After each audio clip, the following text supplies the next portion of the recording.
Hello students, in this video I am going to discuss about software interrupt instructions, program status register instructions, coprocessor instructions and loading constants. First we will see about software interrupt instructions. It is used to cause a software interrupt routine which provides a mechanism for application to call operating system routines. We'll see the syntax. Syntax is SWI. There can be condition followed by SWI number. SWI number can be any number, but it is a 28 bits. Okay. Whenever there is software interrupt or software exception occurred, the link register will get the address of the next instruction followed by SWI instructions. Why we need this link register here means once the interrupt routine is completed, processor should come back to the main program and it should continue the main program. For that it needs the location where it left, from where it should continue, it should know that. For that the next instruction of SWI will be, the address of next instruction of SWI will be saved in the link register, so that if the once the interrupt routine is completed, processor can directly come to this location and it can continue that. Then SPSR mode will be user mode and PC will be vector plus 8. Vector starting address is 0x00000000. With that we will add 8. So the PC address will be 0x00000008. Then CPSR mode will be supervisor mode and CPSR I bit will be 1 to mask the interrupt request, because during the execution of software interrupt, the other interrupts from other devices will be masked. So only we are keeping I1. We'll see one example. This is for SWI call with SWI number 0x123456. In pre-CPSR, the mode we can see it is user mode. Then PC is equal to 0x0000080000. Then LR is 0x003FFFFF. R0 is equal to 0x12. Then in that address PC, in this PC address we have SWI instruction. Okay. Then post, so post should be according to this. So LR should have the address of next instruction after SWI. So you can see SWI address is 8000. So the next address will be 8000 plus 4, that is 8004. That will be in link register. So you can see link register equal to 0x00008004. Then CPSR should be CPSR mode should be SPC mode. So from user we change to SPC mode and I should be masked. So I should be written in capital letter, means I equal to 1 here. Then SPSR mode should be user mode, that is changed here.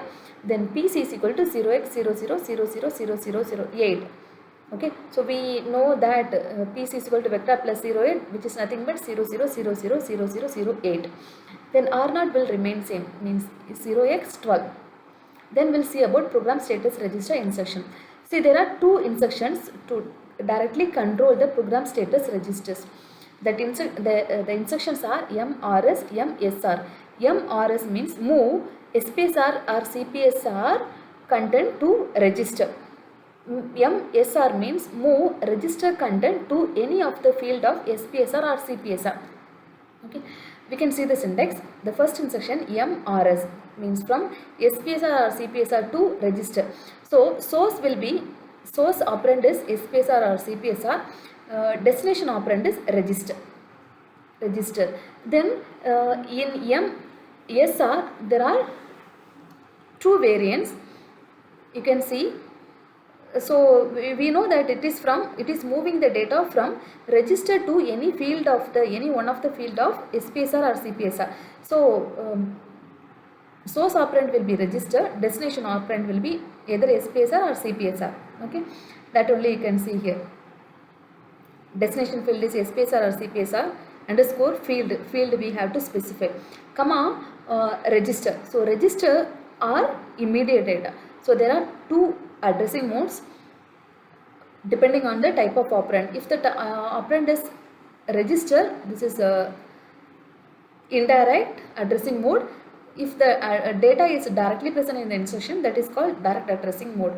So based on this type of data, The addressing modes are divided into two, direct addressing mode and indirect addressing mode. Okay. So in MRS, SPSR or CPSR will be copied into destination register. In MSR, if the operand is RM, that will be copied into any one field of the CPSR or SPSR. If the operand is immediate data, that immediate data directly it will go to the any field of SPSR or CPSR. Then okay, this is CPSR field, control field, extension field, status field, flag field. So these two instructions are used to transfer the data between register and any one field of the CPSR or SPSR. Coprocessor instruction. Okay, coprocessor are used to extend the instruction set. See, this coprocessor is also called the supporting processor. So whenever any of the task is not completed by or not able to complete by processor or will not be supported by the processor, that time we can connect any coprocessor to complete this task.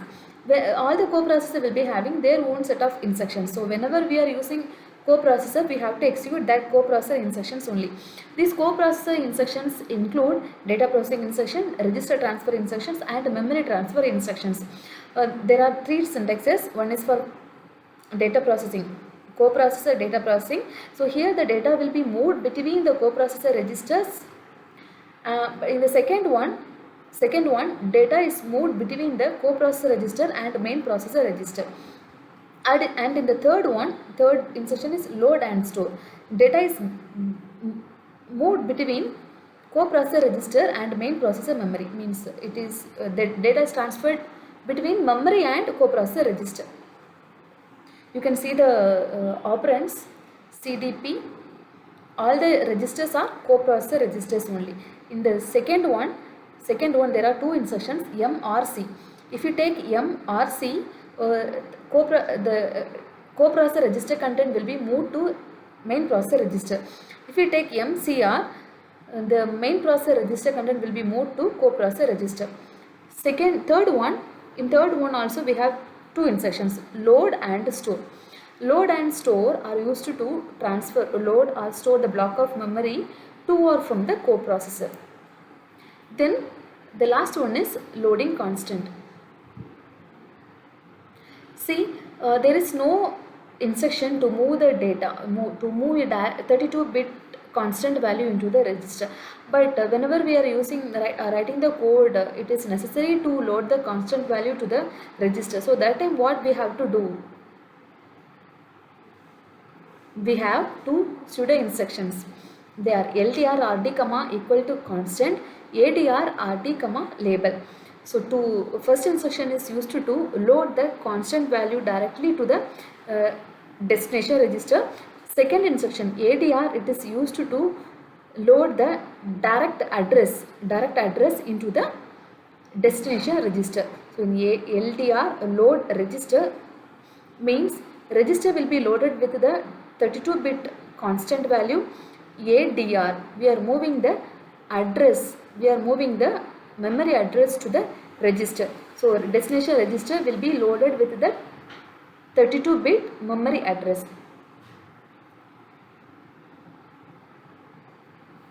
So these are about software interrupt instructions, program status register instructions, coprocessor instructions and loading constants. Thank you.